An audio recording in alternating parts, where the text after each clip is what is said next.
Assalamualaikum dan salam sejahtera. Kumpulan kami akan membentangkan subjek pembangunan organisasi di sebuah hospital Kuala Lumpur. Saya Muhammad Mazuki Shanif, nombor matrik 268180. Okey, bagi pendahuluan, pembangunan organisasi ialah pendekatan berasaskan objektif kepada perubahan sistem dalam sesebuah organisasi. Pembangunan organisasi membolehkan organisasi membina dan mengekalkan keadaan baharu yang diingini untuk keseluruhan organisasi. Pembangunan organisasi boleh dicapai sama ada melalui proses komunikasi perubahan atau disokong oleh aplikasi perisian. Corak tingkah laku pekerja akan membolehkan profesional pembangunan organisasi memerhati dan meneliti situasi dan merenung pengubahsuaian yang kemudiannya boleh dilaksanakan untuk mencapai perubahan organisasi yang berkesan. Baik, pengenalan. Sebahagian besar aktiviti manusia bukanlah bersendirian, sebaliknya hasil daripada tindakan yang diselaraskan yang dilakukan dalam kebanyakan kes oleh sekumpulan orang atau pasukan. Sebaik saja kita menghadapi situasi sedemikian, kita perlu mula membincangkan tentang organisasi dan sifat organisasi. Cara mereka berfungsi, menyesuaikan diri, peluang dan berubah berdasarkan sumber mereka dan persekitaran mereka. Pengurus berminat dengan isu-isu ini kerana secara praktikal adalah arkitek organisasi, tetapi yang paling penting kerana prestasi organisasi mereka bergantung pada cara kerja, ditakdirkan dan diatur. Kaedah yang digunakan untuk mendapatkan dan mengumpul maklumat adalah melalui penyelidikan rekod organisasi, pemerhatian dan perbincangan. Sekumpulan sasaran. Pemilihan kaedah pengumpulan maklumat ini akan memudahkan kami menganalisis data menggunakan kaedah kualitatif, iaitu analisis kandungan dan analisis daya medan. Semasa proses diagnosis, beberapa isu telah dikenal pasti, iaitu isu proses sumber manusia dan agihan tugas. Penjelasan lanjut akan diterangkan dengan lebih jelas dan diikuti dengan menyenaraikan beberapa cadangan pelaksanaan, intervensi, jangkaan halangan atau rintangan yang bakal dihadapi serta beberapa tindakan untuk mengatasi halangan perubahan semasa proses pemantapan pelaksanaan. Baik, seterusnya rakan saya akan meneruskan. Sekian, terima kasih. Assalamualaikum warahmatullahi wabarakatuh dan salam sejahtera. Saya Muhammad Musa bin Nurdin, nombor matrik 267487. Giliran saya untuk menerangkan berkenaan definisi diagnosis. Diagnosis organisasi ialah cara yang berkesan untuk melihat organisasi untuk menentukan jurang antara prestasi semasa dan yang diingini dan bagaimana ia boleh mencapai matlamatnya. Diagnosis yang berkesan haruslah proses organik kerana apabila anda mula melihat organisasi dan strukturnya serta perkara yang dilakukan dan tidak dilakukannya. Perubahan bermula, apabila perubahan berkembang, begitu juga prestasi sekarang. Dan oleh itu, prestasi diagnosis juga memerlukan untuk memulakan semula. Penyelidikan dalam penyelidikan sistem kesihatan. Penjagaan kesihatan telah ditakdirkan secara meluas sebagai akhirnya prihatin dengan meningkatkan kesihatan masyarakat dengan meningkatkan kecekapan dan keberkesanan sistem kesihatan sebagai bahagian bersepadu daripada keseluruhan proses pembangunan sosioekonomi.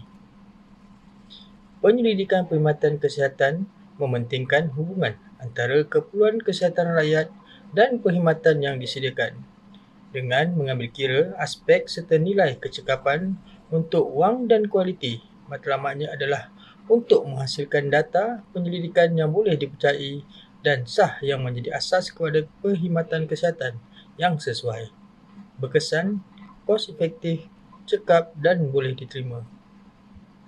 Kami berpendapat bahawa penyelidikan berkenaan sama ada sistem kesihatan atau perkhidmatan kesihatan berkait rapat dengan proses perubahan dan secara tersirat dengan diagnosis organisasi.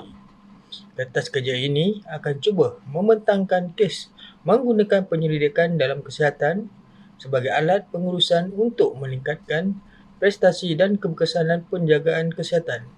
Secara lebih khusus, kajian ini berlaku di Hospital Besar Kuala Lumpur dan menggunakan diagnosis organisasi sebagai alat pengurusan untuk melaksanakan proses perubahan penguat yang bertujuan untuk meningkatkan keberkesanan dan prestasi keseluruhan organisasi. Kajian kes di Hospital Besar Kuala Lumpur. Selepas 1989, sistem penjagaan kesihatan awam Kuala Lumpur telah melalui banyak perubahan daripada penjagaan kesihatan berpusat kepada jenis insurans sosial. Perubahan itu adalah dalam rangka kerja perundangan dan struktur sistem, tetapi juga mengenai cara bersistem berfungsi. Menggunakan diagnosis organisasi dalam kesihatan hospital yang bertujuan untuk membuka pintu ke arah pengenalan dan penggunaan pelbagai instrumen diagnosis pada masa hadapan. Seterusnya, pembentangan ini akan disambung oleh rakan saya. Hai, saya Muhammad Nizam. Perincian diagnosis yang dilakukan. Diagnosis organisasi yang digunakan di hospital adalah sebahagian daripada proses perubahan yang bertujuan untuk menyusun semula kemudahan penjagaan kesihatan dan menjadikan lebih fleksibel dan responsif kepada keperluan rakyat. Kami menggunakan model konseptual 5 fasa untuk ini, iaitu pertama, gejala, mewujudkan fakta, yakni fakta mencari. Ketiga, mewujudkan motif, iaitu punca. Yang keempat, menilai pendekatan alternatif untuk menangani masalah, iaitu analisis alternatif. Yang kelima, pilih dan wajarkan penyelesaian terbaik.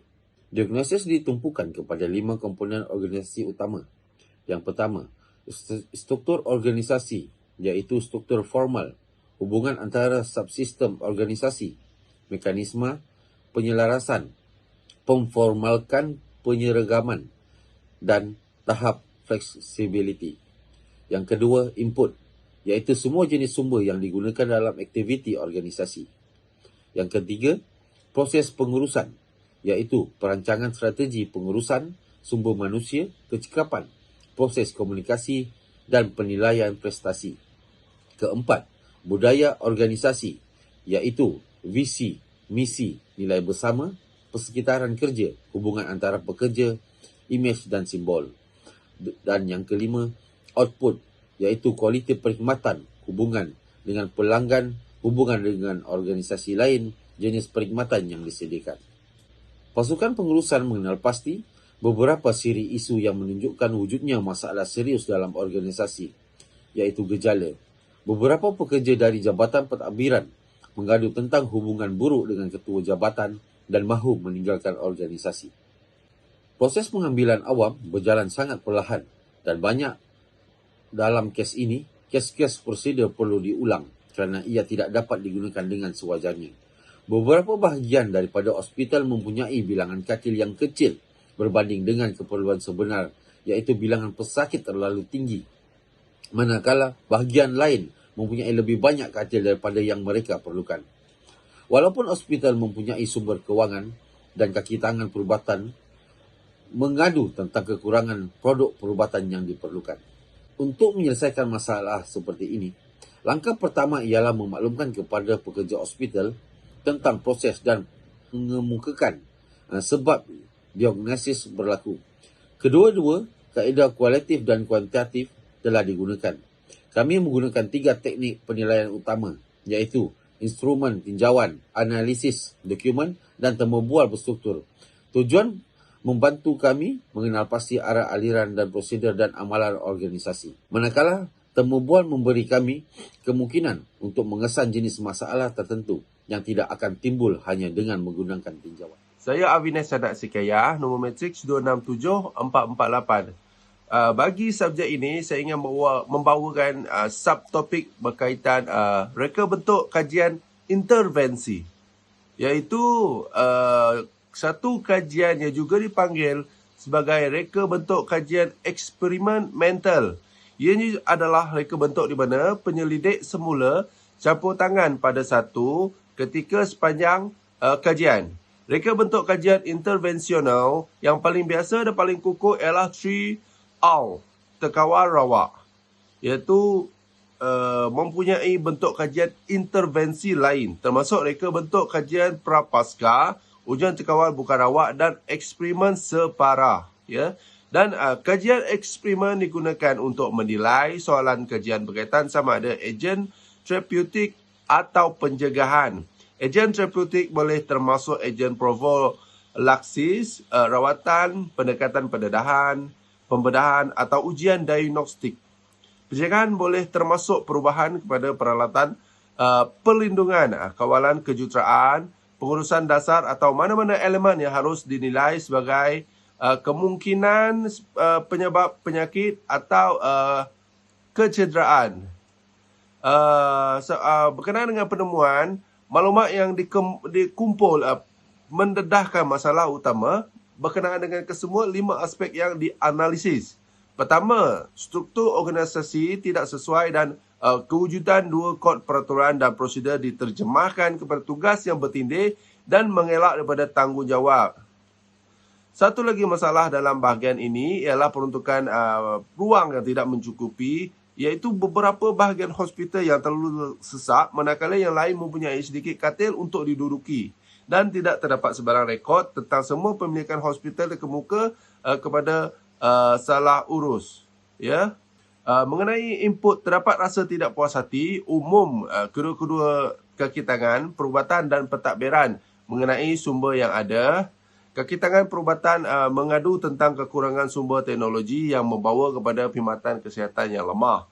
Masalah lain ialah rangkaian IT yang ada di dalam hospital yang hampir tidak berfungsi dan proses komunikasi berpecah belah. Assalamualaikum, nama saya Farid Noor. Sambungan daripada pembangunan organisasi Hospital Kuala Lumpur. Mengenal pasti beberapa halangan berkaitan proses dan pengurusan. Pertama, tiada pekerja yang disoal atau ditemu bual mempunyai sebarang maklumat tentang kewujudan rancangan berkenaan, matlamat misi dan objektif jangka sederhana dan panjang hospital ini. Ini kerana tiada perkara sedemikian wujud. Perkara yang diuruskan setiap hari. Masalah lain ialah perbezaan antara hubungan formal dan tidak formal. Kebanyakan masalah telah diselesaikan melalui rangkaian tidak formal kerana hubungan yang lemah antara pengurusan dan peringkat bawahan organisasi. Akhirnya terdapat budaya organisasi yang lemah yang dicirikan oleh ketegaran, rayuan kepada peraturan dan prosedur dan mengelakkan tanggungjawab. Ini membawa kepada ketidakcekapan dan perkhidmatan yang tidak berkualiti. Semua ini memberi impak yang besar terhadap perkhidmatan yang disediakan. Beberapa perkhidmatan yang layak diterima oleh pesakit tidak tersedia kerana teknologi ketinggalan zaman. Juga jenis produk farmasikal tertentu tidak tersedia walaupun terdapat pembiayaan untuk mereka. Kekurangan profesionalisme dan motivasi rendah oleh kaki tangan dalam menjalankan prosedur pemerolehan awam. Kesimpulannya, kajian ini mempunyai batasan yang jelas kerana tumpuan hanya pada satu hospital. Kajian itu juga merupakan kajian rintis bertujuan untuk menyelahkan kepentingan dan kegunaan alat seperti diagnosis organisasi dalam sistem penjagaan kesihatan. Yang kedua, keputusan adalah khusus untuk hospital yang disasarkan. Oleh itu, kajian tidak bertujuan untuk mendapatkan keputusan yang boleh digeneralisasikan tetapi lebih kepada pendirian penjana hipotesis. Adalah menjadi hasrat pasukan penyelidik untuk menjalankan penyelidikan susulan dengan membangunkan projek berskala besar yang akan membolehkan kami mengumpul data yang mampu membuat interferen. Perlu dinyatakan bahawa halangan utama untuk kajian yang dibangunkan dalam persekitaran hospital ialah mendapatkan akses kepada kaki tangan dan memastikan pematuhan kepada ketegasan pengumpul data bagi pihak mereka. Sekian, terima kasih.